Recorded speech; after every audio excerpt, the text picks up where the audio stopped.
Hello, dear friends, and welcome.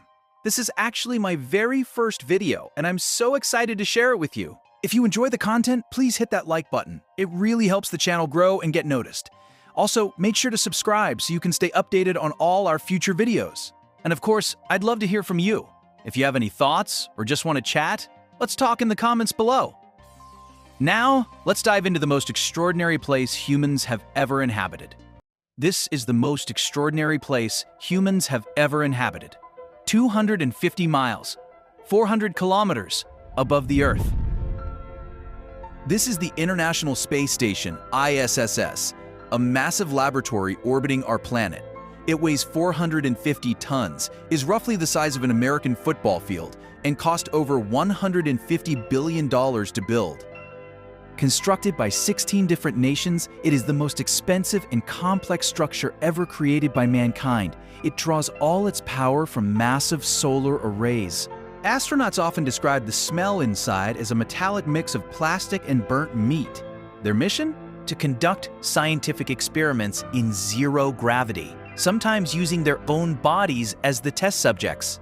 They are constantly circling the Earth at a staggering speed of 17,500 miles per hour, 28,000 kilometers per h. A full orbit takes just 90 minutes, meaning they witness 16 sunrises every single day. Once you get up there, there's no turning back for 6 months. You can't just say, "I'm bored, I don't get along with the crew," or "I'm feeling nauseous." Once you're in, you're in. Astronauts work 10 hours a day, sleep for 8, and spend 2 hours exercising.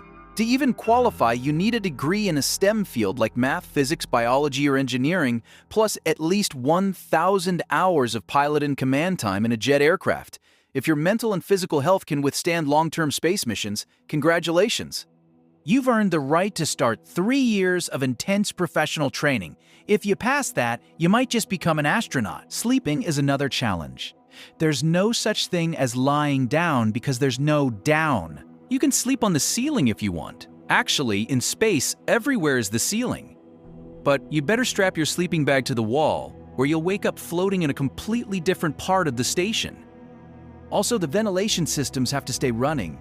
Otherwise, in zero G, a bubble of carbon dioxide can form around your head while you sleep, which could suffocate you.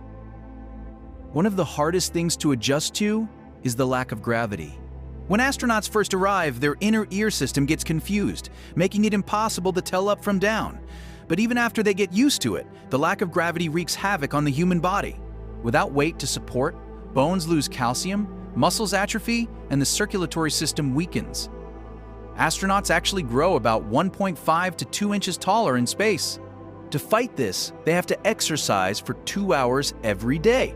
It's tedious and exhausting, but mandatory. However, lifting weights doesn't work because things have no weight.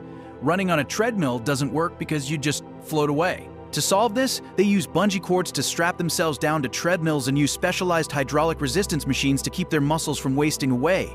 The real struggle begins when they return to Earth. Despite all the exercise, their smallest muscles ache for months as they readjust to gravity. Dizziness and nausea can last for weeks. The food in space is nothing like what we eat on the ground. Most of it is freeze-dried to preserve it and reduce weight. Considering it costs about $10,000 to send just 1 kilogram, 2.2 pounds of cargo into space, every ounce matters. You won't find traditional loaves of bread here. Nobody wants crumbs floating into the sensitive electronics. Instead, they use tortillas for everything. When you're hungry, you inject hot water into a food pouch, give it a shake, and wait 5-10 minutes. But don't expect a gourmet meal, because body fluids pool in the head in zero G. Astronauts' noses stay stuffed up, meaning their sense of smell and taste is almost non-existent. After eating, you have to log everything into a computer. What you ate, what you drank, how much you exercised, and even how many times you went to the bathroom. There are no secrets and no privacy. Cameras are everywhere. Astronauts can't go to a barber shop, so they have to become master self-barbers. They use special vacuum clipper systems that suck up every hair so it doesn't float into the equipment. The same goes for cutting fingernails. Because hygiene is limited, sleeping bags and clothes can get pretty ripe. Chemicals like methane and ammonia, along with body oils, soak into everything. Since there's no laundry, they have to wear the same clothes for a long time. Newcomers notice the smell immediately, but eventually they get used to it.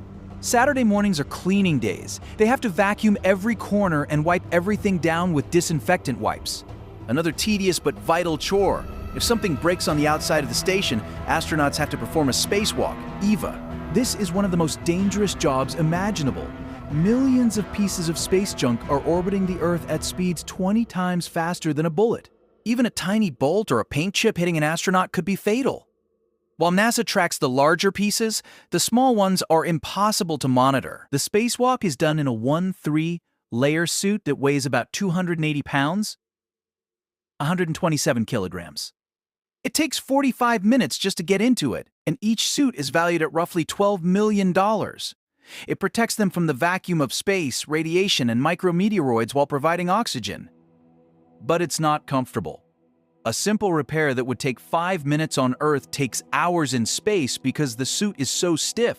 Going to the bathroom in space involves some interesting methods. For liquids, they use a vacuum hose with a funnel. For solids, they have to strap themselves into a specialized toilet with a seatbelt so the vacuum system can do its job.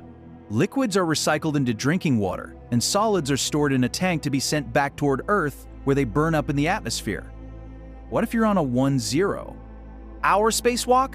Don't worry, there's a high-tech adult diaper designed just for that. You can enjoy the view of the universe while taking care of business. To wash their hair, they use no-rinse shampoo, and after brushing their teeth, they simply swallow the toothpaste. It's formulated to be harmless. Being an astronaut is hard work, but they do get downtime. Just like people on Earth, they have weekends off. They watch movies, listen to music, read, or video call their families. But the most incredible activity is simply looking out one of the station's many windows at the breathtaking view of Earth below. You've seen Scott Kelly, American, and Mikhail Kornienko, Russian, throughout this video. They spent a lot of time together. Mikhail calls Scott a brother from another mother. They both know their countries have political tensions, but from 250 miles up, that friction feels meaningless. They say that when you look at Earth from above, you realize we might take things too seriously. Because from space, you can't see any political borders.